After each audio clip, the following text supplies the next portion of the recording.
Assalamualaikum warahmatullahi wabarakatuh. Perkenalkan, nama saya Anissa Rizkyana Sari. Di video ini saya akan membahas mengenai salary rules di UDU versi 14. Baik, kita langsung masuk saja ke video penjelasannya. Nah, jadi sebelum kita melakukan payroll, maka kita harus, menyiapkan data yang dibutuhkan terlebih dahulu. Salah satunya, kita harus membuat, salary rules ini atau komponen gaji ini. Di mana salary rules ini dapat didefinisikan sebagai kebijakan dari pendapatan-pendapatan yang ditentukan terhadap tenaga kerja, baik itu berupa tunjangan maupun potongan. Kemudian, untuk langkah-langkahnya di sini sudah saya buatkan diagramnya, bisa kita lihat terlebih dahulu. Ini kita akan login, lalu masuk ke menu payroll, lalu kita akan masuk ke menu configuration, pilih salary rules, lalu fill the form as needed. Jadi kita akan isi sesuai dengan kebutuhan kita, lalu jika sudah sesuai maka kita klik save. Nah, untuk, modul payroll sendiri di sini kita install add-ons-nya, Odoo 14 Payroll Accounting. Oh ya, ini juga disesuaikan ya dengan, versi Odoo yang kalian gunakan, apakah versi 14, 13, 15, seperti itu.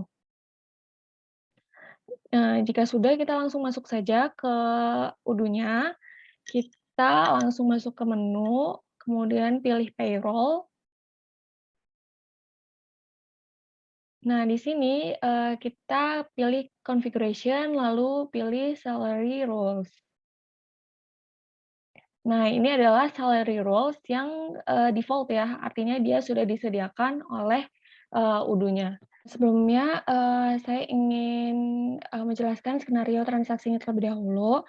Ini ya skenario transaksi di mana suatu perusahaan yaitu PT Kolder ingin melakukan pengaturan gaji dengan menambahkan komponen gaji berupa yang pertama adalah tunjangan jabatan sebesar 5% dari gaji pokok, yang kedua adalah tunjangan transport sejumlah Rp800.000, dan yang ketiga adalah potongan untuk BPJS sebesar 3% dari gaji pokok.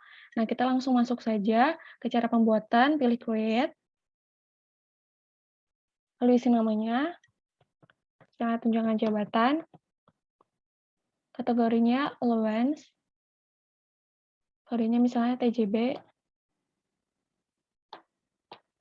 Lalu di sini, kita bisa atur juga, computation-nya, karena amount type yang diinginkan adalah persen, maka di sini kita ubah menjadi percentage. Lalu percentage based on ini kita isi dengan kontrak wage, ini artinya adalah gaji pokok, kemudian percentage-nya itu 5%. Nah, jika kita ingin, mengaktifkannya atau mengintegrasikannya dengan accounting sehingga nantinya akan terbit jurnal, maka kita bisa pilih pengaturan di modul accounting, kemudian, debit account-nya misalnya, nah ini ya,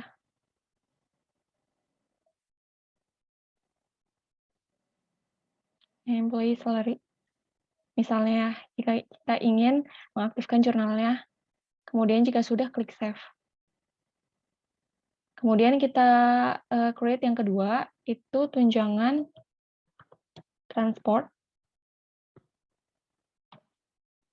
kategorinya, allowance sama, lalu kodenya TTR misalnya.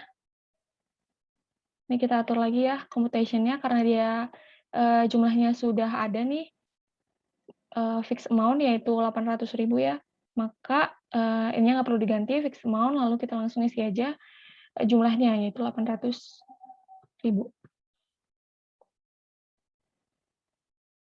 Sama kalau mau diisi,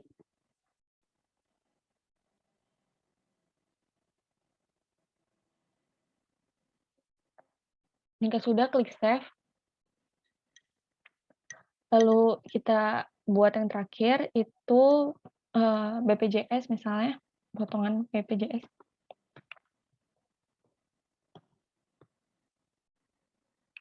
Kategorinya itu karena potongan itu deduction, kemudian kodenya itu adalah BPJS, BPJ aja.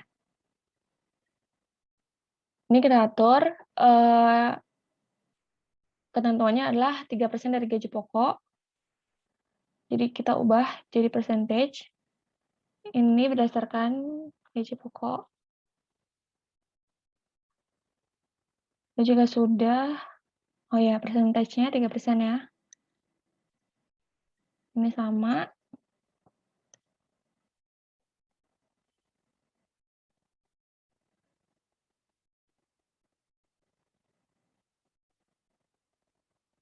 jika sudah klik save.